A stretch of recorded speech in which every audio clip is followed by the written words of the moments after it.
Hello everyone, welcome back to the online help guide.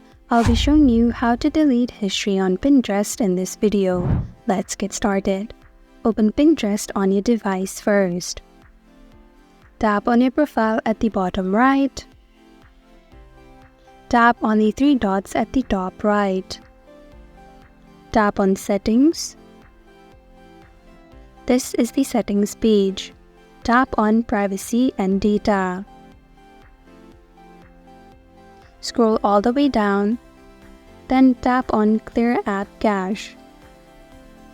This will help to clear your history.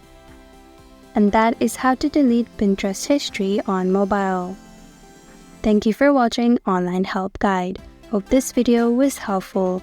If it was, then hit the like button and comment down if you have any questions or feedback. Also, if you're new to our channel, subscribe and hit the bell icon so that you don't miss our upcoming videos.